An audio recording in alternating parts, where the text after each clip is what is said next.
Bem-vindos ao Conhecimento de A a Z. Hoje vamos explorar um território que todos conhecemos bem, o conflito. Surge no trabalho, em casa, às vezes até, dentro de nós. É verdade. E muitas vezes pensamos nele como algo negativo, não é? Algo a evitar. Mas a forma como o abordamos e gerimos, isso pode transformar completamente o seu impacto. Exato. Hoje vamos analisar o que é realmente o conflito, de onde vem, as suas diferentes formas e, claro, estratégias para o navegar de forma mais construtiva, com base nas fontes que reunimos. A nossa missão é então ir um bocadinho além dessa visão negativa. Desmistificar o conflito e perceber como pode até ser uma alavanca para o desenvolvimento. Vamos lá, diretos aos conceitos e táticas. Para começar, como é que definimos assim fundamentalmente um conflito? Olha, na sua essência, o conflito nasce de uma diferença. Simples assim. Pode ser uma diferença de interesses, de necessidades, desejos, perspectivas. Uma diferença. Ok. Exato, como aponta Uri. Mas o que é fascinante é como a própria visão sobre o conflito, tem evoluído. Evoluiu. Como assim? Deixou de ser o vilão da história para ser... Talvez um anti-herói, algo assim. A visão tradicional, mais antiga, via o conflito quase só como algo destrutivo, não é? Ligado à violência, à irracionalidade. Aquela coisa a evitar a todo custo. Exato. Era um sinal de que algo estava errado, algo a suprimir rapidamente. Contudo, emergiu uma perspectiva mais moderna que o encara de forma diferente. Que seria? Encará-lo também como uma fonte potencial de energia positiva. Quando gerida adequadamente, o conflito pode ser um motor de mudança, de criatividade, pode até fortalecer relações ao clarificar expectativas. Interessante. E até melhorar o desempenho de equipas e organizações. Por isso, é útil distinguir entre o conflito funcional, aquele que, apoia os objetivos e melhora resultados, e o conflito disfuncional. Ok. Esse, sim, é o que realmente prejudica, cria barreiras, destrói valor. A gestão é o fator decisivo. Compreendido. Portanto, o problema não é o conflito em si, mas, se calhar, a nossa resposta a ele. Percebendo que pode ser funcional, faz sentido olhar mais de perto. Nem todos são iguais, certo. Como é que as fontes os categorizam? Certo. Podemos classificá-los por níveis, digamos, de abrangência. Começando pelo mais íntimo, temos o conflito intrapessoal.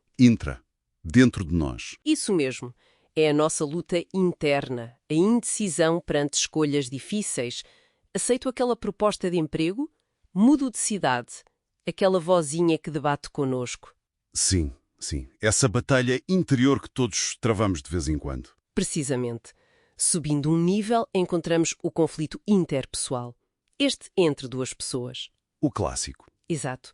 As discussões com um colega, um vizinho, um parceiro, é talvez o tipo de conflito mais visível no nosso cotidiano. E quando envolve mais gente? O equipa, por exemplo. Aí falamos de conflito intragrupal. Ocorre dentro de um mesmo grupo. Uma equipa de projeto, um departamento, até uma família. Ok. E, finalmente, o conflito intergrupal, que acontece entre grupos distintos. As fontes dão exemplos clássicos do mundo organizacional. Sim. Tipo, a tensão entre o departamento de logística e o de segurança. Podem ter prioridades que parecem opostas, não é? Ou entre vendas, que quer vender mais, e a produção, que está focada em manter custos e qualidade. Essa tensão entre departamentos é um clássico, sem dúvida. Compreendendo estes diferentes níveis, desde o interno até ao choque entre equipas, a questão que surge é: o que é que normalmente acende o rastilho? Quais são as faíscas mais comuns que as fontes identificam? Bem, as causas são muito diversas. Muitas vezes a raiz está em diferenças de personalidade. Pois. Simplesmente pessoas diferentes veem o mundo de forma diferente, têm estilos de comunicação distintos, abordagens, variadas à resolução de problemas. Faz sentido. Outra causa gigante, e que curiosamente também é central na solução, é a comunicação ineficaz. Maus entendidos, falta de clareza, informação incompleta ou distorcida. O Moore refere até que por vezes lidamos com falsos conflitos que não têm base real, mas nascem apenas de percepções erradas, alimentadas por má comunicação. É impressionante como a comunicação surge repetidamente. Causa e solução. Quase um paradoxo. Sem dúvida. Outros gatilhos comuns incluem a competição por recursos limitados. Claro. Dinheiro, tempo. Exato. Dinheiro, tempo, espaço, materiais, até reconhecimento. Depois, as diferenças de valores são também uma fonte profunda de conflito. Valores. Tipo. Ter crenças fundamentais distintas sobre o que é certo, errado, importante ou prioritário, estes podem ser particularmente difíceis de resolver, pois tocam na identidade das pessoas, não é?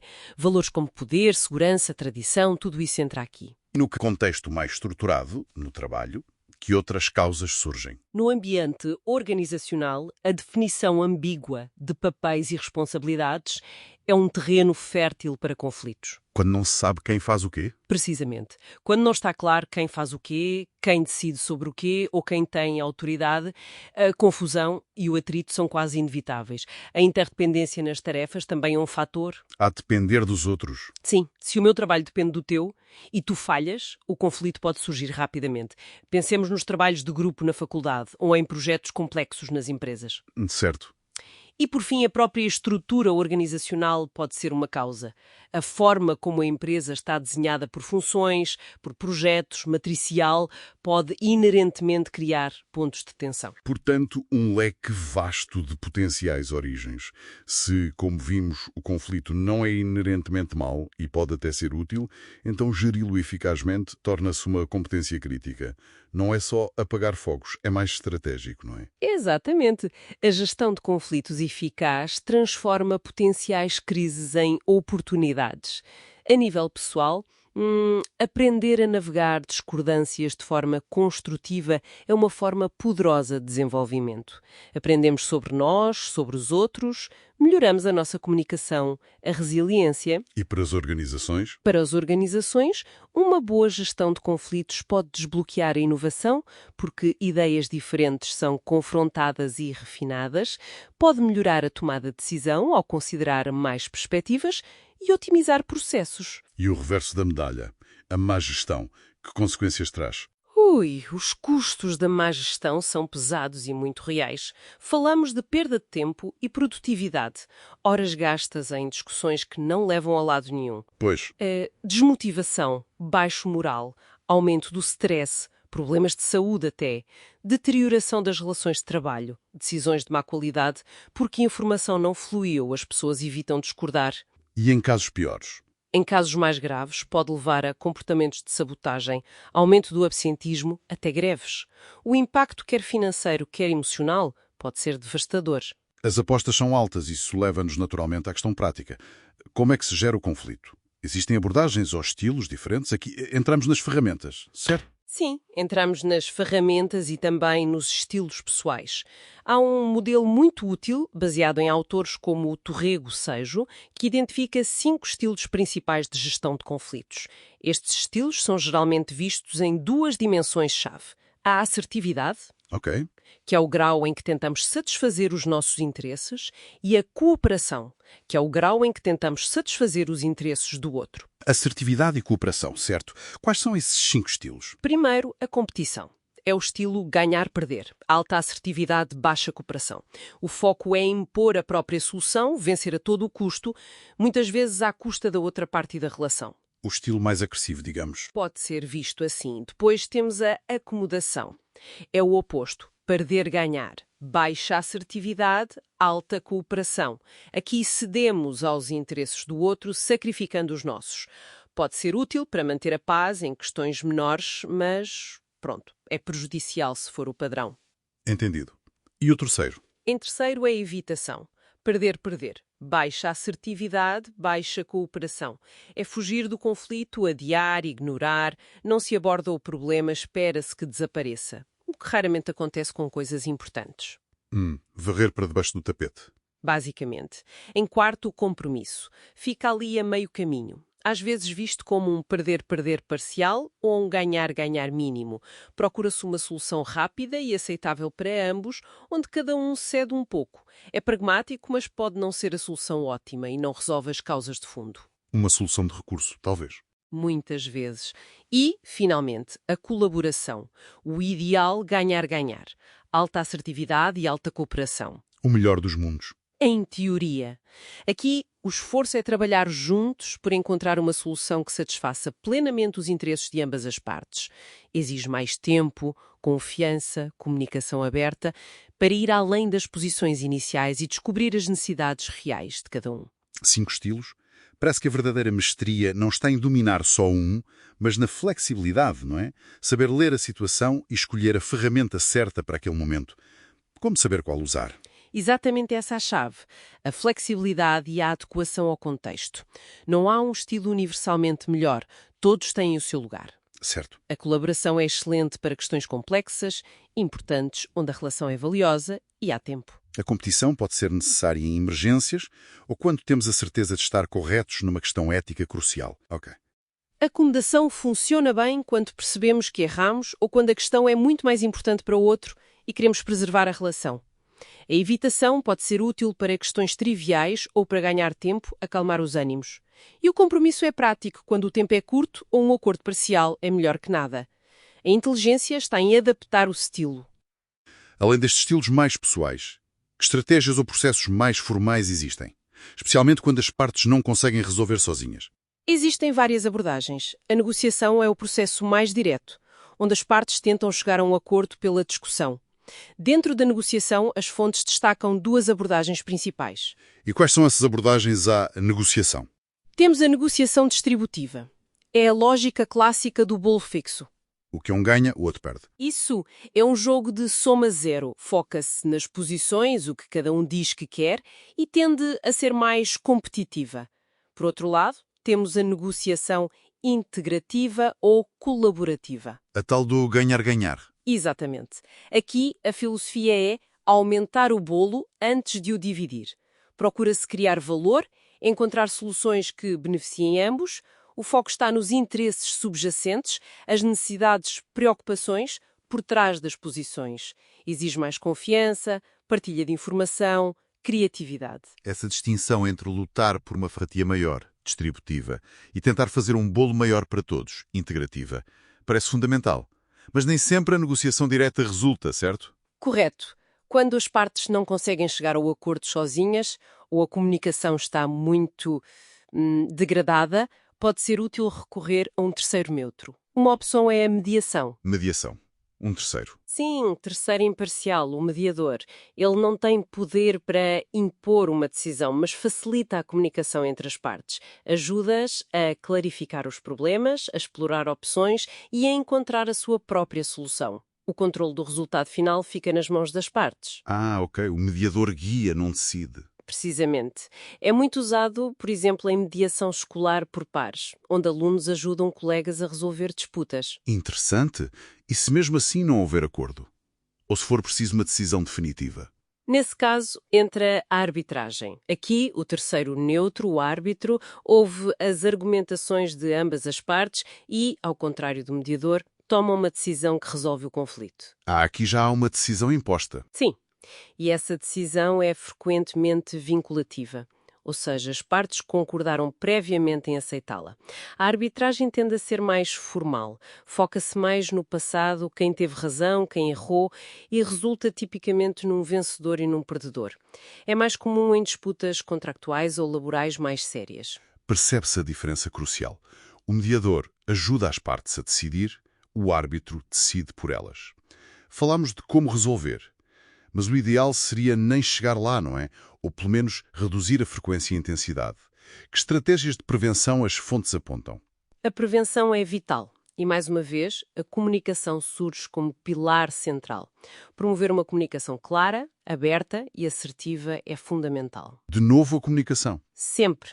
Isto inclui definir regras de convivência e trabalho, dar e receber feedback construtivo regularmente e uma componente essencial é a escuta ativa. Ouvir para compreender, não só para responder. Exatamente. Ouvir para compreender verdadeiramente a perspectiva do outro.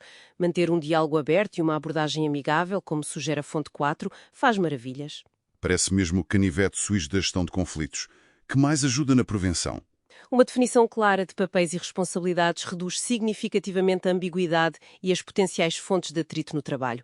Criar e manter uma cultura de confiança e respeito mútuo é igualmente crucial. Um ambiente seguro. Sim, um ambiente onde as pessoas se sintam seguras para expressar opiniões divergentes, para discordar construtivamente, sem medo de represálias. É um ambiente menos propenso a conflitos disfuncionais. E nas interações do dia a dia? Que pequenos gestos ajudam? Aqui entram princípios que parecem básicos, mas são poderosos. Demonstrar um interesse genuíno pela outra pessoa, esforçar-se por compreender a sua perspectiva, mesmo quando discordamos dela, Mesmo que custe. mesmo que custe. Fazer o outro sentir-se ouvido e valorizado. E, claro, a empatia, a capacidade de nos colocarmos, ainda que momentaneamente, no lugar do outro, de tentar sentir o que ele sente e ver o mundo pelos seus olhos.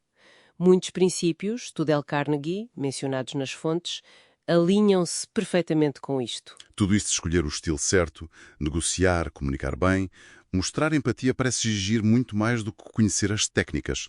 Requer um grande autodomínio e sensibilidade, não? Exatamente. E é aqui que entra um conceito transversal e fundamental que as fontes também realçam: a inteligência emocional, IE. Ah, a famosa IE. Sim.